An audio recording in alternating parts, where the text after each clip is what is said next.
So back to Sabin, and she writes, quote, "Once you have visualized the energy filling your body, imagine gently pushing the excess energy out of your head, arms, legs, and spine back to the taproot." So what she is calling the taproot is your base chakra point, which is at the bottom of your spine. So she is saying take all this energy and force it down to your base chakra point, where it can store up in the most dangerous place possible. So the energy just wells up in the person's stomach, pelvis, and rear end. So she is essentially telling you all to act like you are using the bathroom and press all the energy down there. But there's no way to get rid of it, so it just builds up down there. This is the absolute worst thing you could do in meditation. But this is exactly what witches will teach each other to do, because they don't want you to get rid of this kundalini or demonic energy. Next, Sabin says, quote, "To shield yourself, imagine the energy forming a ball on your taproot, and imagine all the negative energies being attracted to this ball and bouncing off." That's page 61 and 62. So this is how the implants are being formed. In reality, the energy does not bounce off this ball that is formed, but actually it creates and then adds to this ball or implant, and it will get larger and harder to remove, like any tumor or growth within a person. And last, there is another cryptic line from Sabin that exposes that she knows how to use this power to hurt and control others as a satanic witch. Quote, "I took my students to a big open public ritual, and the ritual leader told them all to ground. So they were standing in a circle, and the leader said he could feel all the taproots shooting to the ground at once, like dominoes falling in a row.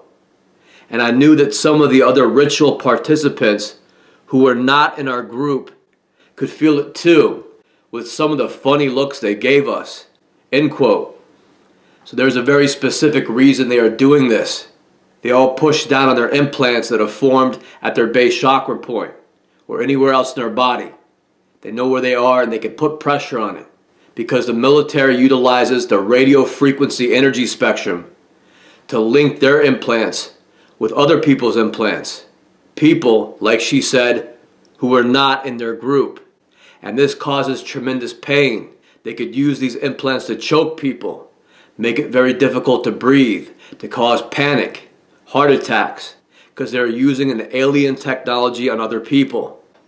On page 64, Sabin exposes that she is fully aware of the energy utilized by the military and writes, "While practicing with a partner, project your energy outward, but not at your partner like you are attacking." And on page 55, I quote, "Visualize pushing the excess energy into your hands and then shake it out of your hands. Just be careful not to aim it at anyone, because you can make someone very queasy this way." So she is well aware of Wiccans using these energy systems to attack people. Next, Sabin will inform you that eating is also a way to ground. If you're not pushing all the excess energy down to your tailbone, you could also eat a lot. So I quote, "If you are having jitters or emotional problems, eating is also a way to ground." And what types of food should you eat? Well, Sabin will suggest cheese, salami, and a good heavy bread. So this woman is telling you to go get an Italian grinder whenever you start to feel nervous or uncomfortable. What's funny is that she never tells all you Wiccan nature lovers to go take a nature hike, or go for a swim, or exercise if you're feeling nervous or bad. No, just take all that energy and force it down to your base chakra point, and then go get a huge Italian grinder to gnaw on until your next big ritual. So Wicca is definitely not promoting a healthy lifestyle, but it promotes weight gain and a form of anti-meditation. Now we're going to discuss what Wiccans believe in as far as their religious ceremonies go. The first thing they say to do is to draw a circle.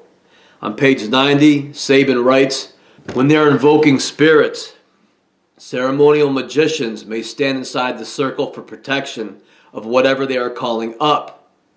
Wiccans often raise energy in order to do magic, And the circle keeps that energy in place until it is released to achieve whatever purpose it was intended for. So in reality, she is explaining calling demons up that are then commanded to do something for them.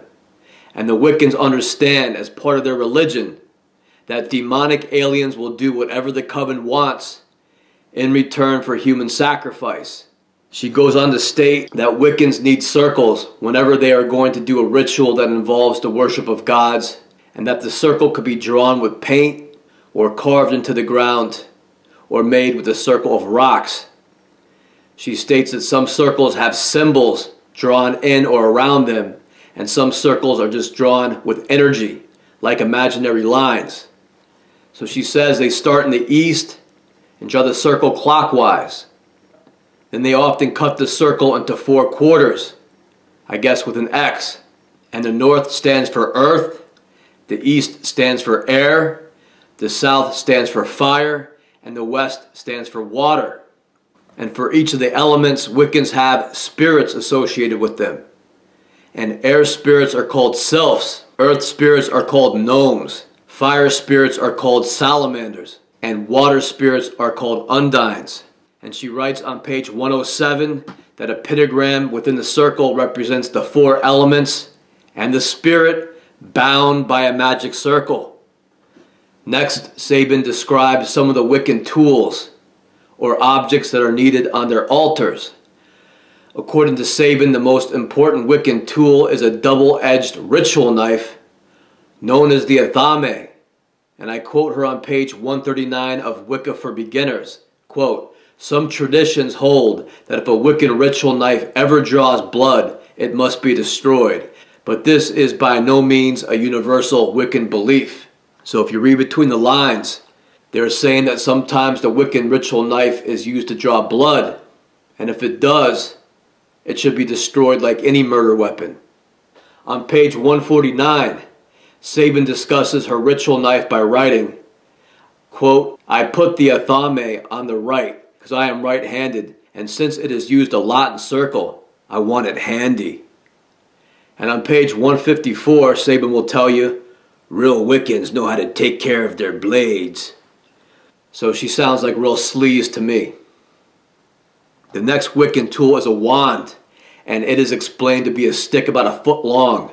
And according to Sabin on page 139, there is no difference in what the wand and the knife are used for. They are both used to draw circles and pentagrams and to focus and direct energy. So I have to ask, what's the point of carrying a large double-edged ritual knife around for if you could use a wand for the same purpose? And the real reason is that you cannot kill someone too easily with a wand either. So it's much easier for Wiccans to hack people up with a double-edged dagger. The cauldron is another tool of the Wiccan, and Sabin addresses this in a single paragraph, obviously showing that she does not want to discuss the cauldron too much. And she says, quote, "It is used to burn things in or build bonfires." Then she ends the very brief section by stating, quote, "Fill the cauldron half full with kitty litter and then stick candles into the litter and light them," end quote. So she is blowing off this whole cauldron explanation with this crap. The disgusting truth is that witches often practice cannibalism, and they will use these cauldrons to boil a soup made with human body parts who have died in their human sacrifice rituals. Another use of these cauldrons is to hold a series of ingredients, such as dirt from different graveyards, dead rats, dead rattlesnakes, dead scorpions, dead birds, and bones from cats and dogs, and the head, hands, and legs, and feet of a person who has died that the witch should go and dig up.